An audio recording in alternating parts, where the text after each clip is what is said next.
온 땅이여 여호와께 즐거운 찬송을 부를지어다. 기쁨으로 여호와를 섬기며 노래하면서 그의 앞에 나아갈지어다. 여호와가 우리 하나님이신 줄 너희는 알지어다. 그는 우리를 지으시니요 우리는 그의 것이니 그의 백성이요 그의 기르시는 양이로다. 아멘. 거룩하신 하나님 아버지, 저희들이 감사함으로 주의 전에 나와 하나님 앞에 이루고자 합니다. 이 시간에 오셔서 우리 가는 길이 주 앞으로 가는 길이 되게 하여 주시옵시고, 예배를 통하여 주님을 경험하며 체험하며 교제하는 신령한 시간 되게 도와주셔서 우리 입술을 불러 찬양할 때 주 영광을 노래하게 도와주시옵시고, 살아계신 하나님 앞에 이르러 하나님 앞에 영광 돌리며 찬송하며 하나님 앞에서의 친밀한 교제가 있는 귀한 예배에게 인도하여 주시옵소서. 예수님의 이름으로 기도드리옵나이다. 아멘. 찬송가 280장 함께 찬송하겠습니다.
참 좋으신 여호와 아버지 하나님 은혜를 감사합니다.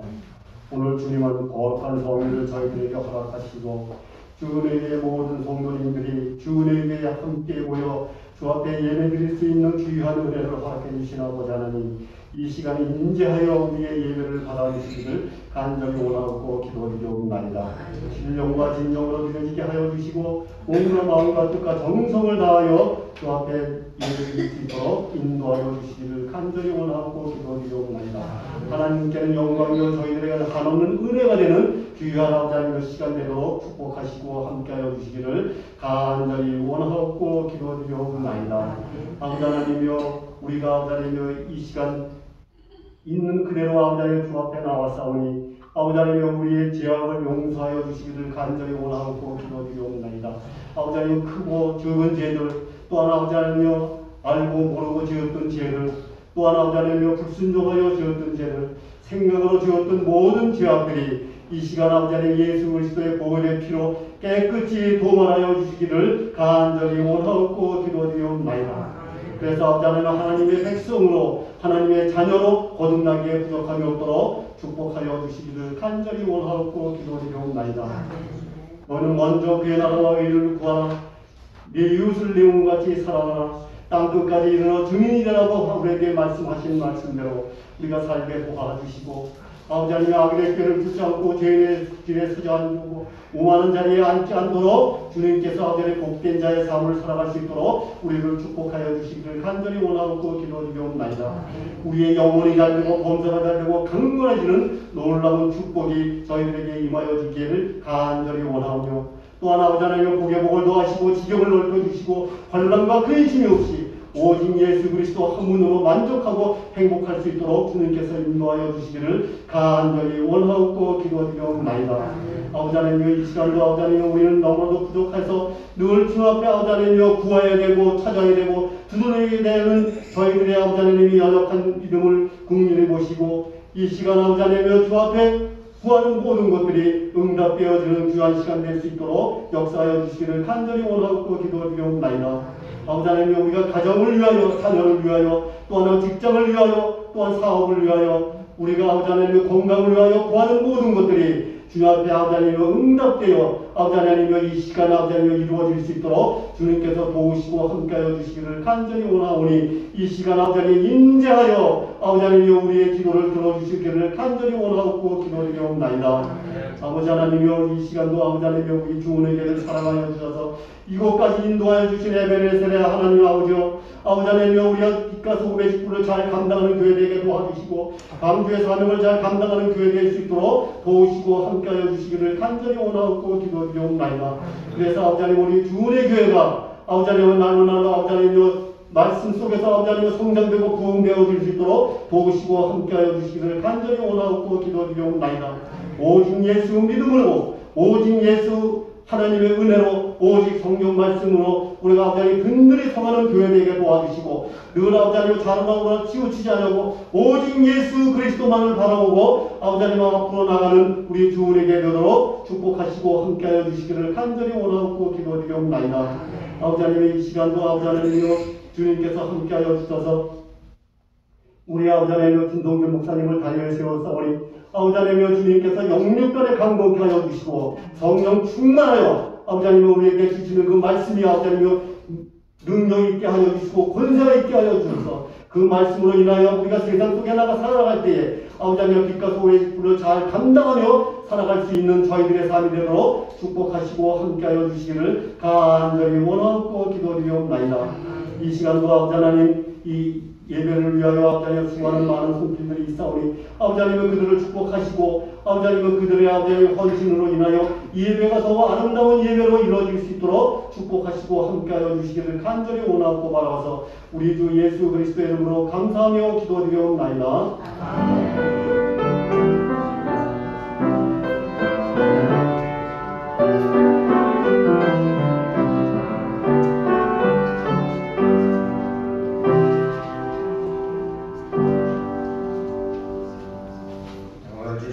하나님의 말씀 구약성경 창세기 제1장 26절부터 2장 10절까지의 말씀입니다. 한 목소리로 2장 10절까지 함께 봉독 하겠습니다. 하나님이 이르시되 우리의 형상을 따라 우리의 모양대로 우리가 사람을 만들고 그들로 바다의 물고기와 하늘의 새와 가축과 온 땅에 있는 모든 것을 다스리게 하자 하시고, 하나님이 자기 형상 곧 하나님의 형상대로 사람을 창조하시되 남자와 여자를 창조하시고, 하나님이 그들에게 복을 주시며 하나님이 그들에게 이르시되 생육하고 번성하여 땅에 충만하라. 땅을 정복하라. 바다의 물고기와 하늘의 새와 땅에 움직이는 모든 생물을 다스리라 하시니라. 하나님이 이르시되 내가 온 지면에 씨 맺는 모든 채소와 씨 가진 열매 맺는 모든 나무를 너희에게 주노니 너희의 먹을거리가 되리라. 또 땅의 모든 짐승과 하늘의 모든 새와 생명이 있어 땅에 기는 모든 것에게는 내가 모든 풀을 먹을 거리로 주노라 하시니 그대로 되리라. 하나님이 지으신 모든 것을 보시니 보시기에 기분이 좋았더라. 아침이 되고 아침이 되니 이는 여섯째 날이니라. 천지와 만물이 다 이루어지니라. 하나님이 그 하시는 일을 일곱째 날에 마치시니 그가 하시던 모든 일을 그치고 일곱째 날에 안식하시니라. 하나님이 그 일곱째 날을 복되게 하사 거룩하게 하셨으니 이는 하나님이 그 창조하시며 만드시던 모든 일을 마치시고 그날에 안식하셨음이니라. 이것이 천지가 창조될 때에 하늘과 땅에 내려지니 여호와 하나님이 땅과 하늘을 만드시던 날에 여호와 하나님이 땅에 비를 내리지 아니하셨고 땅을 갈 사람도 없었으므로 들에는 초목이 아직 없었고 밭에는 채소가 나지 아니하였으며 안개만 땅에서 올라와 온 지면을 적셨더라. 여호와 하나님의 땅에 흙으로 사람을 지으시고 생기를 그 모에 불어넣으시니 사람이 생명이 되니라. 아멘.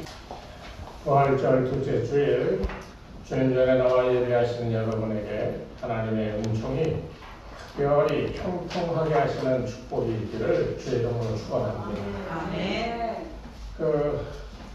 우리가 부활절 그리고 그 전에 고난주간 그리고 사순절을 쭉 지내오면서 한 가지 우리가 가져야 될 공통된 신앙의 어떤 흐름이 있어야 되는데 예수님이 고난을 당하셨다. 그리고 십자가를 지셨다. 그리고 죽으셨다. 그리고 부활하셨다. 이 모든 과정이 우리에게 무슨 어떤 영향력을 미치는가?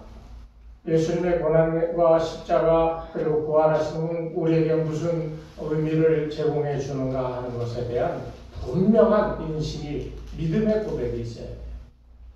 여러분 고난이 여러분과 무슨 상관이 있습니까? 예수님 부활하신 것을 여러분은 실생활에서 어떻게 경험하십니까? 그냥 우리 마음속에 그렇다라고 인정하고 그저 교회에서 절기적으로 그렇게 행하니까 따라가는 것 이외에 우리가 솔직하게 우리가 무엇을 느끼고 우리가 무엇을 하고자 결심들 하십니까? 돌아보면 사실 솔직히 얘기하면 없잖아요. 그냥 감정적인 어떤 그냥 교리적으로 그렇다라니까 그렇게만 우리가 믿는 어떤 그런 모습이지 실제적으로 고난과 십자가의 부활 그리고 이 하늘에 오미셔서 지금도 살아계시다라고 하는 이 같은 성경의 내용이 우리에게 구체적으로 무엇을 증명하고 우리에게 보여주는가에 대한 분명한 인식이 있어야 된다는 거예요.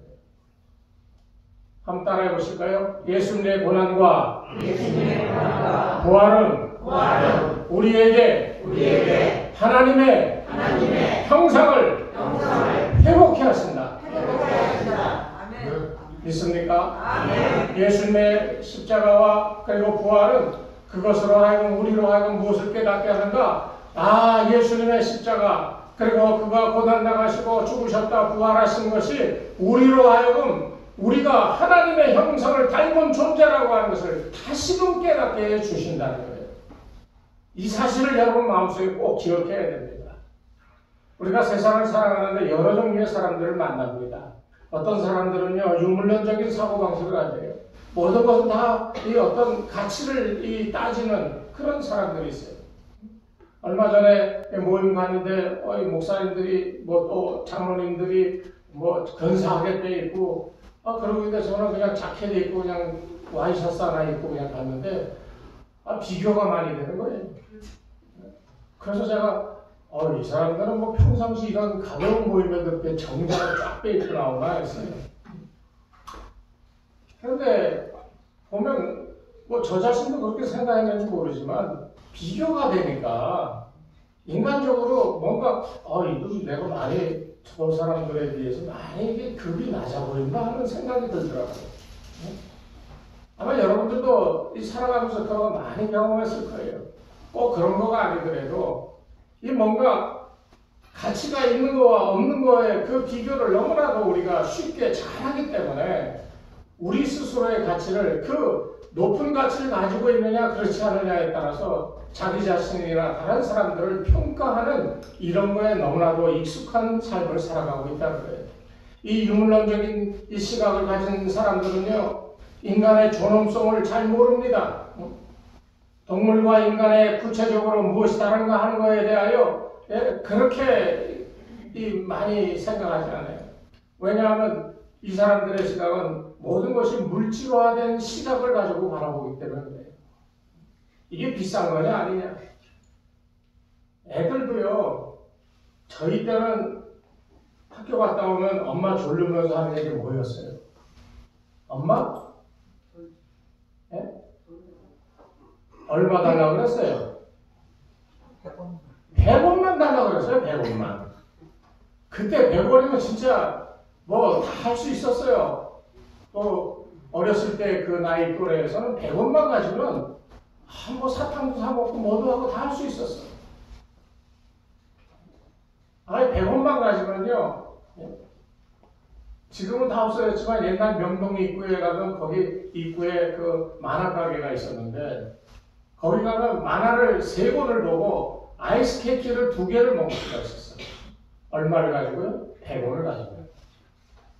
그때는 100원만 했는데요. 요즘 어떻습니까? 아이들이 오랜만에 어른들 만나서 인사하면 집안으로 잘 있었냐 하고 10,000원짜리 주잖아요. 아유 감사합니다 하는 애들 봤어요? 받아가지고 아유 5만원짜리 받으면 10,000원이 뭐야? 이런 얘기가 쉽게 나온다는 거예요. 그래서 이게 쉽게 10,000원짜리 줄지를 못해. 없지만 그래도 5만원을 줘야 뭔가 어른 같은 행동을 한 것처럼 여겨지는 이런 세상이 되어졌다는 거예요. 그래서 인간을 얼마짜리인가 하는 시각으로 바라보는 이런 유물론적인 사고방식이 오늘날 우리 생활 속에 너무나도 깊이 들어와 있다는 거예요. 우리가 인간을 정의할 때 인간이 뭐냐? 참이 어려운 질문이지만은 진화론자나 유물론자들은요, 인간을 어떤 진화의 산물이다, 어떤 가치를 매겨서 그 가치대로 그 가치에 맞게 살아가는 존재다, 뭐 이렇게 얘기를 하는 데가 너무나도 많다는 거예요. 그래서 쉽게 얘기하면 이 사람이 고등한 어떤 인식을 가지고 살아가는 사람이냐, 아니면 열등한 인생을 살아가는 사람이냐, 뭐 이렇게 차이를 부여하고 그런 실제로 그렇게 살아간다는 거예요. 또 철학적으로는 실전 철학에서는 인간이 뭐냐 그랬더니 인간은 그냥 내던져진 존재라는 거예요. 그래서 어디서 왔는지 어디로 갈지도 모르고 지금 내가 무엇을 해야 될지도 모르면서 그냥 하루하루 그렇게 살아간다는 거예요. 그러니까 헤매는 것이 인생이라는 거예요. 방황할 수밖에 없다는 거예요.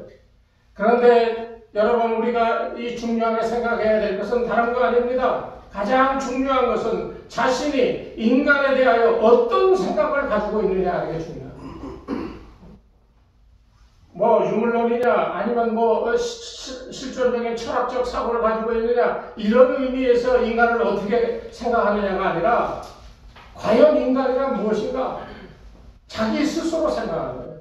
인간은 왜냐하면 생각하는 존재이기 때문에 자기가 생각하는 대로 행동하게 돼 있어요. 자기가 믿는 대로 행동하게 돼 있어요. 여러분들이 생각하고 믿는 대로 여러분들이 행하시기에 하나님 앞에 나오신 거잖아요. 그러니까 자기가 자기의 생각이 어떠한가 하는 이것을 깨닫는 것이 참으로 중요한 거예요. 그런데 세상의 이 유물론자들은 이 인간을 진화된 고등동물이라고 그렇게 생각합니다. 그렇기 때문에 이런 신념과 이념이 투철해지면요, 어떤 일이 벌어지느냐? 자기의 이념을 위해서는 인간을 얼마든지 개돼지 동물 취급할 수가 있다는 거예요. 그렇기 때문에 스탈린 같은 경우는 6천만 명을 축청해버렸잖아요. 저 캄보디아 그쪽에 뭐 킬링필드 뭐 이럴 때 몇백만이 그 독재자의 이념에 의해서 죽어갔습니까? 중국은 또 어땠어요?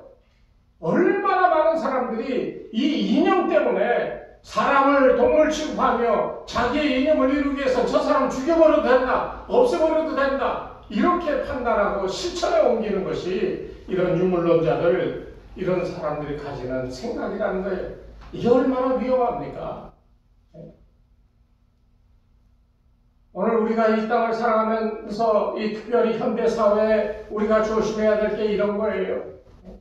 사람을 어떻게 판단하느냐에 따라 자기 행동이 달라진다는 걸 알아야 돼요. 사람 같지 않게 여기고 저 사람은 내 도구로 나의 필요를 채워주는 사람으로 생각하면 그 사람이 죽든 말든 상관없이 사용하다 버리는 거예요. 그러니까 요새 의문의 죽음들이 많이 있잖아요. 주변에 보면. 전 그런 거 보면서 참 이 사회가 너무나도 이 위험한 상태에 이르렀다, 그렇게 생각이 됩니다. 우리가 인간을 무엇이다라고 정의하느냐에 따라서 그 사람의 생각과 행동과 추구하는 것과 사람의 미래가 달라짐을 우리는 분명히 알아야 됩니다. 하나님은 그러면 인간을 뭐라고 얘기하십니까? 오늘 26절에 뭐라고 얘기했습니까? 여러분 한번 26절 말씀 한번 다시 한번 읽어보실까요? 시작! 하나님이 이르시되 우리의 형상을 따라 우리의 모양대로 우리가 사람을 만들고 해서 거기까지. 하나님이 인간을 정의하시기를 우리의 형상대로, 우리 닮은 대로 그렇게 인간을 만들자. 우리가 우리 형상 따라 우리의 모양대로. 그러니까 여러분 한 분 한 분은 뭐 잘생겼든 못생겼든 늙었든 젊었든 그 사람은 그 사람 자체가 하나님의 형상 모습대로 지어져. 그래서 그 모양대로 살아간다는 사실 알아요. 여러분 저 사람 믿죠? 주일날 교회 오면서 탁 보면 눈빛이 아주 그럴듯해요. 아유, 저거 오늘 죽지도 않고 또 나왔네. 이런 눈빛 보내는 사람이 있어요? 예배를 드리면서도 이렇게 쳐다보면서 그 눈빛이 결코 온전한 눈빛이 아닌 그런 눈빛을 주고받는 사람들도 있어요. 여러분 절대 그러지 마세요. 왜? 아무리 내가 보기에 변변치 않은 사람이라 할지라도 그 사람은 하나님의 모습 그대로 만들어진 사람이에요. 그리고 하나님의 형상을 입은 사람이에요. 그러니 누가 누구를 함부로 대할 수 있겠습니까? 오늘 이 부활절 이후에 우리가 가져야 될 뚜렷한 한 가지 생각은 예수님께서 죽으시고 부활하심으로 바로 이 하나님의 형상대로 만들어진 우리의 이 실체를 다시금 우리로 하여금 기억하게 하시는 의미가 있다는 사실을 여러분 꼭 기억하시기를 바랍니다. 왜 이게 중요하냐? 하나님의 형상대로 지으셨다라고 하는 말은요, 다른 거가 아니에요. 이 동물 보고 그렇게 형상대로라고 하는 말을 안 쓰셨거든요. 오로지 사람에게만 형상대로 만들었다고 그랬어요. 그런데 형상대로 만들어 놓기만 한 인형이 아니라 2장 7절에 보면 하나님께서 그에게 생기를 불어넣으셨다고 그랬어요. 이게 두 번째 중요한 겁니다. 사람은 이 영적인 존재라는 거예요. 흙으로 빚어진 짐승과 같은 존재가 아니라 움직이는 인형이 아니라 거기에 하나님의 생기가 불어넣어짐으로 인하여 이 사람은 생각하고 생각한 대로 행동할 수 있는 어떤 이 이성과 사고방식이 존재하게 되는데 그 존재 방식이 하나님의 생기로부터 나옵니다. 이 말은 곧 하나님의 생기가 들어온 사람들은 하나님의 사고방식, 하나님의 하고자 하는 행동 양식 이런 것들이 자연적으로 본래적으로 우리 가운데 임하였음을 의미하는 거예요. 우리가 사람을 미워하고 우리가 사람의 어떤 이런저런 것들을 얘기하고 그래서 싸움을 붙이고 뭐 이러고 저러고 하는 것은 살아오면서 우리가 하나님의 이 같은 것을 잊어버리고 잃어버렸죠. 왜 잃어버렸어요? 에덴 동산의 아담과 하와는 그 하나님의 생기를 부여받아 하나님과 똑같이 생각하며 하나님과 어울려 생활하기에 조금도 부족함이 없는 존재였는데요. 그래서 이 아담과 하와에게는요, 모든 것을 다스릴 수 있는 이 통치권이 있었어. 생육하고 번성하고 땅에 충만하라. 하나님이 그 권세를 주셨어요. 그런데 어떻게 됐습니까? 뱀의 유혹에 넘어가서 그 하나님이 인간에게 주셨던 그 통치권, 지배할 수 있는 능력을 뱀이 뺏어가 버린 거예요. 그래서 신약에는 이 세상의 공중권세 잡은 자가 세상을 지배한다 그랬어요. 그 공중권세 잡은 자가 누구라 그랬어요? 마귀라 그랬어요. 그러니까 사실상 세상은 마귀가 주인이 돼서 다스리는 세상인 거예요. 그런 세상을 살아온 게 인간이라는 거예요. 그런데 예수님의 십자가 고난과 죽으심이 왜 중요하냐? 마귀가 가지고 있던 이 세상을 통치하던 권세를 예수님이 십자가 위에 죽으심으로 그 십자가가 이 마귀에게 던져짐으로 마귀의 권세가 깨뜨려지는 역사가 나타났다는 거예요. 그것을 확증한 것이 예수님의 부활인 거예요. 그렇기 때문에 우리가 믿어야 되는 오늘의 가장 중요한 포인트는 그겁니다. 예수님이 십자가에 달려 죽으시고 부활하신 다음에 우리가 갖게 되어지는 권세는 다른 거 아니에요. 그전에는 마귀의 세력 안에서 마귀의 종되어 죄의 종되어 죄의 사슬에 매어 살던 우리 인생이지만 주님께서 십자가에 달려 죽으시고 우리를 위하여 모든 죄를 용서하시고 부활하신 바로 그 순간 마귀의 권세를 깨뜨렸잖아요. 우리가 그 안에 있는 사람이기 때문에 우리는 십자가와 부활을 통하여 이제는 죄의 종이 아니라 이제는 죄의 권세를 깨뜨리고 주와 더불어 영생을 살아갈 수 있는 존재인 것을 굳건하게 믿을 수 있도록 주님께서 십자가와 부활의 역사를 우리에게 보여주셨다는 거예요. 믿습니까? 그러니까 여러분들은 더 이상 죄의 종이 아니에요. 예? 자기 욕심과 이념과 고집대로 살아가는 사람이면 절대로 안 되는 거예요. 예? 인간이니까 욕망이 있죠. 하고 싶죠. 이것도 하고 싶고 저것도 하고 싶고 저것도 갖고 싶고 뭐 다 하죠. 그런데 어떻게 욕심대로 삽니까? 욕심대로 사는 사람은 죄에 속한 사람이에요. 예? 죄의 유혹이 얼마나 많아요. 아니에요. 길 가는데 어떤 사람이 뺑을 아주 멋있는 걸 들었어. 그래서 저 참 뺑 멋있다고 딱 보니까 무슨 똥이야. 그래서 그런 거 보면서 저런 거 하나 사주고 싶다 그러고 그 뺑에 대한 욕심이 얼마나. 우리 권사님 집사님들 여집사님들 그런 욕심이 있죠? 네? 우리 어권사님만 있어. 딴 분들은 없어. 네. 초월하신 분들이야. 욕심이 생기잖아요. 네? 욕심 많아요? 네. 욕심 없는 사람이 어디 있어요? 네? 우리가 그런 욕심을 다 가지고 살아가는 거예요. 그런데 중요한 것은 욕심은 자연적인 욕구예요. 그건 인간이기 때문에 어쩔 수 없는 욕구예요. 그런데 그 욕구를 이길 수 있는 힘이 우리에게 있다면 여러분 믿으십니까? 믿겨지셔요?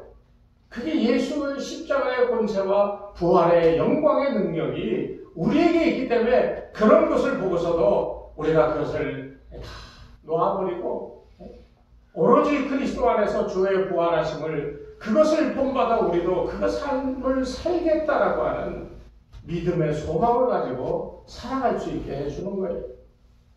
이게 부활을 경험한 사람들이 가져야 될 이 마음이고 삶의 자세예요. 예수님이 그랬거든요. 사람이 떡으로만 살 것이 아니요 그랬거든요. 마귀가 시험했잖아요. 왜 시험했어요? 세상이 자기 거거든요. 그런데 예수님이 하나님의 아들로서 이 땅에 오셨으니까 이 땅에 이 세력권에 하나님의 아들이 들어왔으니까 이 아들을 굴복시켜서 자기가 어떻게 해보려고 하는 마음으로 시험하는 거 아니에요. 그래서 이 돌로 하여금 떡이 되게 해봐라 너. 그랬더니 예수님이 뭐라고 그랬어요? 떡의 필요성이 필요 없다라고 그렇게 얘기하는 게 아니에요. 떡이 있어야 살죠. 그러나 예수님이 이 말씀하시는 것은 떡보다 더 중요한 게 있다. 그것은 하나님의 입으로부터 나오는 말씀이다라고 그렇게 얘기했습니다. 이 말이 뭐겠어요? 떡으로만 살면 짐승과 뭐가 다르겠어요? 하나님의 말씀으로 살아야 되는 이유가 어디 있습니까? 우리는 하나님의 생기가 들어와 하나님의 생각과 삶의 양식대로 우리가 살아갈 수 있도록 지음받은 존재이기 때문에 바로 그 원래적인 모습을 되찾아야 되는데 그 유일한 방법이 뭐였어요? 너희는 하나님의 말씀으로 살아야 된다는 거예요. 제가 젊었을 때 그 설악산을 참 좋아해서 혼자서 막 이 배낭을 이만큼 뭐 텐트고 뭐고 짊어지고 막 다니던 때가 있어요. 이 공룡문선을 넘어서 이렇게 가다가 그 밑에 이 하처봉이라는데 지금은 거기 못 들어가게 돼 있는데 그 밑으로 내려가서 거기서 자기도 하고 막 그랬던 적이 있어요. 그런데 막 날씨가 안 좋아져가지고 뭐 비바람 같이 막 이런 그런 상황 속에서 길을 어디로 가야 되는지 잘 모르겠더라고요. 한참 이리 갔다 저리 갔다 막 헤매고 막 그러는데요. 한참을 헤매다가 돌뿌리 같은 데 탁 걸려서 앞으로 꼬꾸라지려고 하면서 다 이렇게 땅을 짚고 딱 고개를 드는데 거기 표지판이 붙어 있더라고요. 이쪽으로 가면 어디. 그래가지고 이렇게 쉬운 거를 우리가 인생이 그렇잖아요. 어디로 갈지 몰라가지고 우왕좌왕하며 방황할 때가 참 많은데 그때에 이기디야라고 우리에게 보여주시는 은혜가 있기만 한다면 얼마나 우리 인생이 은혜롭고 쉽겠습니까? 우리 인생은 원래 그렇게 창조되어진 거예요. 그런데 세상에 살며 이 죄악 가운데 마귀의 영향 속에서 우리가 속으며 살아왔고 우리가 본래 창조되었던 모습을 잃어버렸기 때문에 그렇게 살아왔는데요. 예수님이 죽으시고 이 부활하심으로 우리에게 분명한 이정표를 보여주시는 겁니다. 하나님의 생기를 받았던 존재에게 다시 그 생기가 있는 모습으로 살아가라고 얘기하고 있는 거예요. 그 결정적인 예가 그거잖아요. 예수님이 잡히시고 죽으시니까 제자들이 무서워서 도망가서 다락방에 숨어 있었잖아요. 그때 예수님이 오셔가지고 뭐라 그랬어요? 너희가 평안하냐 그러면서 숨을 내뱉으셨다고 그랬어요. 이게 뭘 의미하겠어요? 태초의 인간에게 지능으로 만들어 놓고 거기에 생기를 불어넣으셨던 하나님의 창조의 그 모습과 죽은 다음에 부활하셔서 무섭고 두려워 떨고 아무 능력 없는 제자들을 향하여 숨을 내뱉으시며 그들에게 생기를 불어넣으시는 예수님의 모습과 무엇이 다르겠습니까? 그랬던 사람들이 성령님이 오셔서 그것을 깨닫게 하시고 그 능력을 깨우쳐 주시니까 뛰쳐나가서 하루에 3,000명, 5,000명씩 회개시키는 놀라운 증인들이 됐잖아요. 오늘 우리에게 부활의 기쁨을 경험한 사람으로서 체험하고 깨닫고 우리가 간직하고 그렇게 살아야 될 부분이 바로 여기 있는 거예요. 우리가 증인이 되어지고 우리가 복음을 전할 때 그때 진짜 능력이 나타나는 거예요.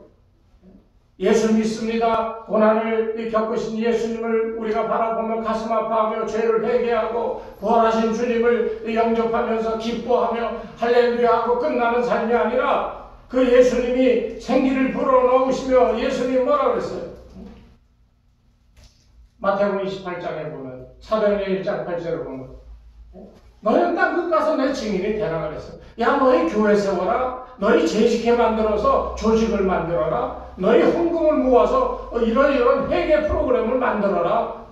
어디에 교회를 만들고 그 교회에서 어디에 또 교회를 만들고 이런 거 얘기하셨나요? 한마디 안 하셨거든요. 오직 너희 성령만 받아라. 그러면 너에게 권능이 임한다. 이 권능은 무슨 권능이에요? 태초에 하나님께서 생기를 불어넣으시며 아담과 하와에게 생육하고 번성하고 땅에 충만하라 다스리라 하셨던 바로 그 권세. 이사야서에 보면 그런 말씀이 있어요. 제가 이사야서 몇 장인지 기억이 이사야서인가 이사야서에 보면 이 말씀이 있어요. 이사야서 9장 6절에 보면 여러분 다 아시는 성경 말씀이에요. 이는 하나기가 우리에게 낳고 하나들을 우리에게 주신 바 되었는데 그 어깨에는 정사를 메었고 그의 이름은 기묘자라 묘사라 전능하신 하나님이라. 영존하시는 아버지라 평강의 왕이라 할 것입니다. 다 아시죠? 거기에 그의 어깨는 정사를 메었다고 그랬습니다. 그런데 이 정사라고 하는 말을 영어 성경에 보면 거버먼트라고 번역이 되어 있습니다. 뭡니까? 거버먼트가 뭐예요? 통치권입니다. 통치권.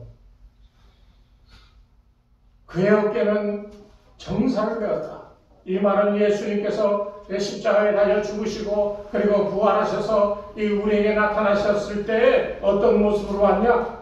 이 땅을 다스릴 수 있는 통치권을 가진 왕으로서 우리에게 부활의 모습으로 나타나셨다는 겁니다.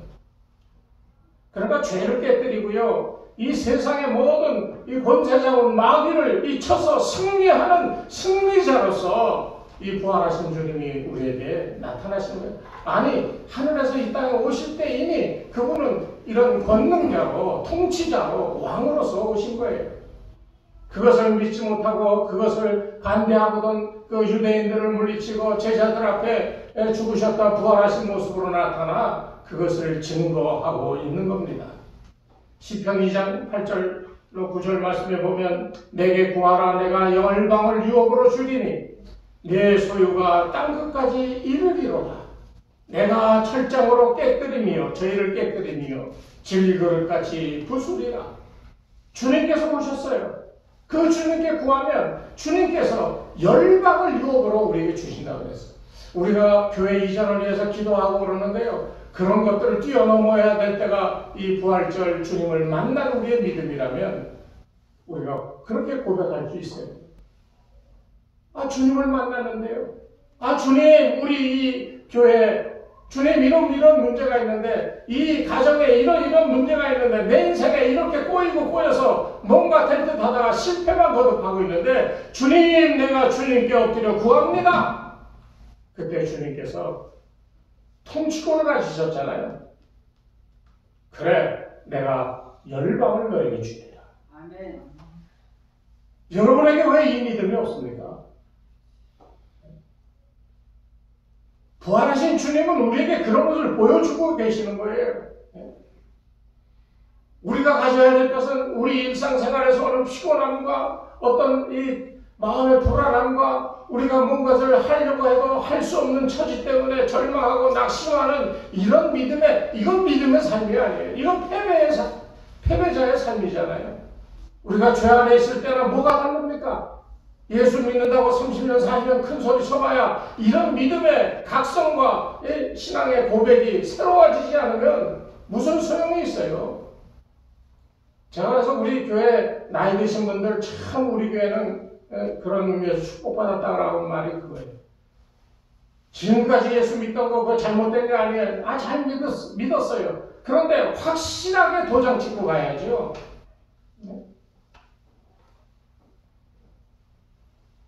우리 주님께서 바로 그것을 얘기하시는데요. 계시록 19장 15절에 보면 그의 입에서 이 한검이 나오니 이것으로 만국을 지겠고 친히 너희를 철장으로 다스리며 주님께서요. 그 이 한검이 나왔다라고 하니 입에서 무슨 검이 나오겠습니까? 태초에 천지를 하나님 창조하시니라 그랬을 때 무엇으로 창조하셨다고 그랬어요? 말씀으로. 주님께서 오셔서 말씀하시는 말씀대로 되어지는 역사가 나타난다는 거예요. 아멘. 주님께서 이 시간에 여러분 심령에 오셔서 야, 너 이렇게 되어라 라고 말씀하시면 그대로 될 줄로 믿으시기 바랍니다. 아멘. 이게 진짜예요. 네. 여러분 마음속에 왜 예수 믿으면서 왜 두려워하나요? 왜 부끄러워하나요? 왜 낙심하고 내가 뭘 하여도 맨날 실패한다고 왜 그렇게 절망의 자리에 앉아있습니까? 부활하신 주님은 우리에게 그런 것들을 다 걷어가셔요. 왜? 승리하셨으니까. 우리는 그를 따라가는 사람이에요. 언젠가도 설명드렸습니다만 이 로마가 전쟁에서 승리하면 포로들을 쭉 끌고 가잖아요. 그 포로가 다른 나라 사람이었는데 포로로 로마에 끌려가면 이 사람들은 그때부터 어디서 살아야 돼요? 로마에서 살아야 되잖아요. 우리가 어떤 목사님이 표현한 것처럼 우리가 팔에 포승줄이 묶여서 끌려가는 입장인데 우리를 끌고 가는 분이 예수님이시면 우리 결국 어디 가겠어요? 천국 가는 거예요. 우리가 지금 어디에 속해 있느냐가 중요한 거예요. 우리가 어떤 자세로 따라가느냐가 이거 중요한 게 아니야. 따라가면서 반항도 하고 에이씨 난 그냥 좋은데 하고 그렇게 불평불만을 늘어났다 할지라도 결국 손 묶여서 끌려 예수님 뒤를 따라가면 어디예요? 천국이에요. 이것을 우리가 알아야 돼요. 오늘 주님께서는 말씀으로 우리의 모든 삶을 아시기에 우리에게 명령하시는 거예요. 그냥 야 너 그럴래? 저럴래가 아닙니다. 주시는 거예요. 입에서 말씀으로 한 말씀 하시면 그 말씀대로 되어지는 겁니다. 여러분 믿음이 어느 자리에 있는지 여러분 스스로 한번 점검해 보십시오. 예수님의 고난과 부활을 믿는다 그러면서 여러분은 그저 하나의 그 행사로 지나치고 나는 그저 열심히 평상시대로 그렇게 살고 있지 않은지. 그럼 뭐 매년 예수님의 고난과 부활절, 심지어는 예수님 탄생하신 크리스마스 성탄절, 맨날 연례 행사로 지나가면 그게 무슨 소용이 있어요? 오늘 여러분에게 분명히 선언합니다. 여러분의 개인적인 인생과 가정과 우리 교회에 여러분이 바라고 원하는 것 이상으로 여러분들이 복된 삶을 살고자 하신다면 십자가에 죽으신 예수님, 그래서 죽음을 이기고 부활하신 그 승리의 왕이신 예수님, 그 뒤에 서서 그분과의 온전한 교제를 나누며 그분께만 좀 이러고 저러고 해야 돼요. 예수님께 바짝 붙들어 매세요. 예수님이 가는 대로 졸졸졸졸 따라가기만 하면 여러분은 승리자가 되고 여러분이 생각하는 것 이상의 풍성한 은혜와 축복으로 여러분의 인생이 가득 찰 것을 믿으시고 결단하시고 그렇게 따라 사시길 바랍니다. 이게 정말 부활의 영광에 동참하는, 그래서 하나님의 형상을 입었다는 것을 깨닫고요. 하나님의 생기가 들어와 우리에게 힘이 되고 능력이 되고 우리가 주님을 따를 수 있는 사람이 됐다라고 하는 것을 우리가 믿게 되어지는 거예요. 이게 부활의 능력이 우리에게 가져다주는 교훈입니다. 그래서 아까 얘기했지만 어깨에 정상화했다라고 하는 말은 통치권을 회복했다는 거잖아요. 지금까지는 죄의 세상, 마귀가 다스리는 세상에 우리가 살았어요. 그러나 예수님이 통치권을 회복했어요. 그러니까 마귀가 쫓겨가는 거잖아요. 그 통치권을 회복한 주님이 계신 곳에 가기만 하면 우리는 회복되어지는 겁니다. 아프고 고통스러웠던 인생의 길, 이게 회복되어지고요. 없어서 절절매던 삶이 풍요롭고 부요한 삶을 살게 되고요. 승리가 뭔지를 비로소 깨닫게 되어지는 이런 삶을 살게 되는 거예요. 그래서 사도 바울이 고린도전서에서 그렇게 얘기했어요. 우리 주 예수 그리스도로 말미암아 우리에게 승리를 주시는 하나님께 감사하노니. 그러니까 결론은 예수님의 부활로 이 승리하심을 그냥 당신 혼자 승리했다 하고 올라가신 게 아니라 그 승리하심을 우리에게 선포하시고 그 승리의 삶을 우리가 따라 살아갈 수 있도록 통치권으로 죄의 나라에서 하나님 나라로 바꾸어 주시는 역사를 이루시고 우리가 그 안에 살아갈 수 있게 하시고 그래서 본질적으로 승리하는 사람의 삶을 살게 해 주셨다는 거예요. 여러분 믿습니까? 네. 이거 믿으셔야 돼요. 근데 이런 것도 그냥 한순간이야. 믿습니다 하고 아멘하고 은혜 받았다. 그런데 돌아가면 또 그 모양의 그 꼴이 되거든요. 그런데 주님은 허술한 분이 아니신 거 아시잖아요. 임마누엘 하나님, 마태복음 28장에 처음에 뭐라고 그랬어? 벌지어다. 내가 세상 끝날까지 너와 함께 있으리라. 그러니까 우리가 흔들리고 하나님 나라가 만들어지고 승리를 선포하신 그 나라에서 아멘 할렐루야 하고 살아가던 우리가 세상에 이런저런 거에 또 유혹받고 쓰러지고 지치고 피곤하고 넘어진다 할지라도 주님께서 세상 끝날까지 내가 너와 함께 있을 거야. 그러니 너희가 넘어질 때 나를 붙들고 다시금 승리의 삶을 살아갈 수 있도록 일어나는 겁니다. 아멘.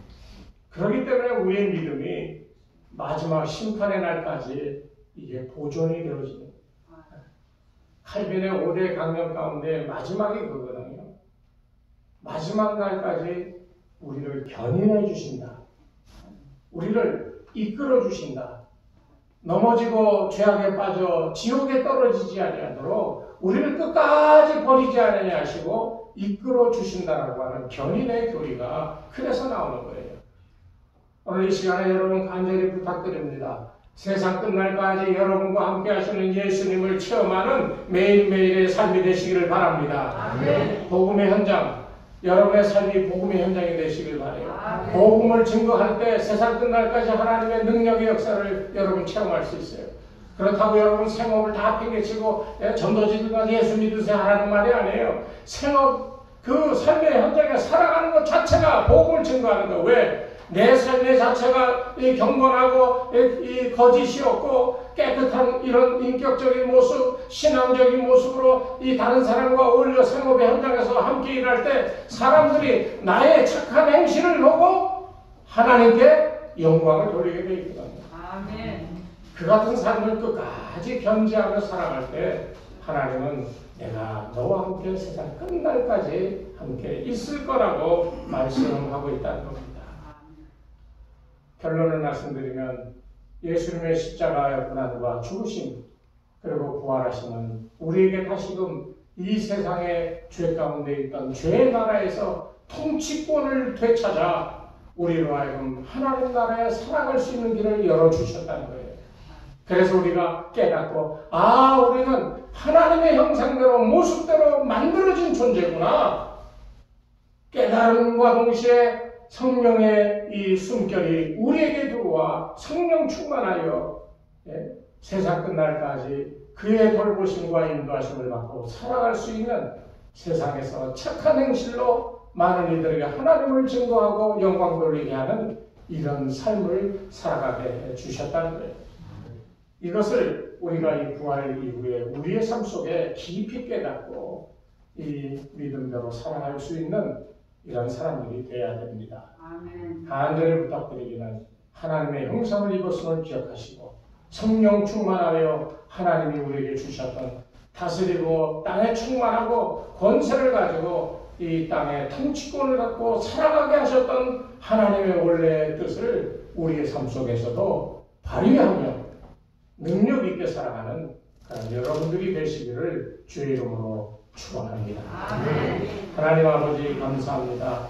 부족한 사람들이 아버지 땅에 살면서 이 고통과 고난과 어려움 속에 늘 불평불만하며 살아가는 그런 때가 참 많았지만 그러나 간절히 바라옵기는 주여 우리를 위하여 십자가에 달려 죽으시고 죽음을 깨뜨리고 부활하신 영광의 왕이신 주님을 우리가 다시 바라보며 하나님의 형상을 다시금 덧입게 하여 주시옵시고 하늘로부터 내려오는 신령한 장막을 입게 하시며 아버지 하나님 성령의 충만함으로 세상 끝날까지 우리와 함께 하시는 예수님을 체험하며 살아가는 매일매일의 삶이 우리들 가운데 충만할 수 있도록 인도하여 주시옵소서.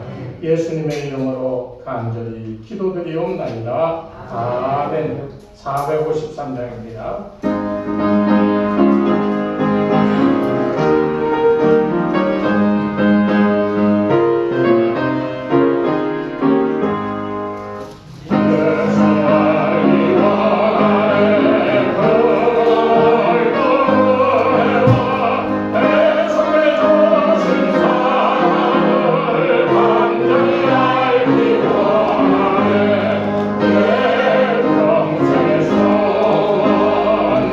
내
감사합니다.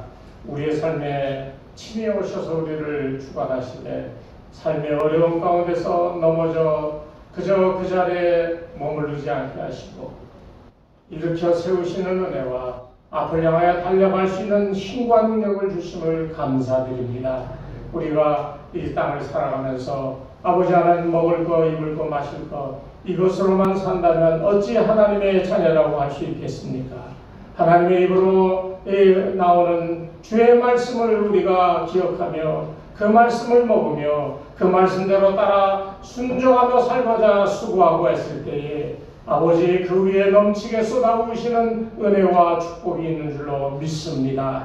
그 믿음으로 세상을 살면서 땀 흘려 수고한 것 가운데 하나님으로부터 온 것임을 깨달아 우리가 정한 대로 하나님 앞에 예물을 드립니다. 11조헌금으로 주일헌금으로 감사헌금으로 일천문제헌금 또한 이 건축헌금 여러가지 이름으로 하나님께 예물을 드리오니 주여 축복하셔서 드리는 자들에게 만대의 축복을 하나님 나라의 보물 창고에 이것이 쌓여질 때마다 하나님이 축복하셔서 필요할 때마다 더 많은 것들로 우리에게 허락하시는 그 같은 은혜가 있게 도와 주시옵소서. 주신 것을 감사하고 예수님의 이름으로 간절히 기도드리옵나이다. 아멘. 다 같이 일어서셔서 마지막 찬송 예를 마치겠습니다.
주의 백성들이 주님 전에 나와 주와의 신령한 교제를 누리며 주의 형상과 주의 생기가 다시 내 안에 살아있음을 체험하면서 삶의 자리로 돌아가고자 합니다.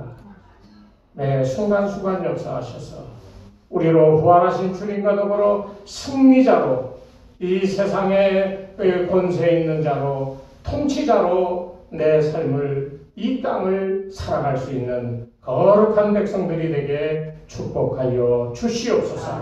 이제는 우리 주 예수 그리스도의 은혜와 하나님 아버지의 무한하신 사랑하심과 성령님의 감화감동 인도하심이 이 시간 머리 숙인 주의 백성들 위해 저들의 가정과 자녀들과 그 생업 위에 이 교회 위에 이제로부터 영원토록 함께 하옵시기를 간절히 축원하옵나이다. 아멘.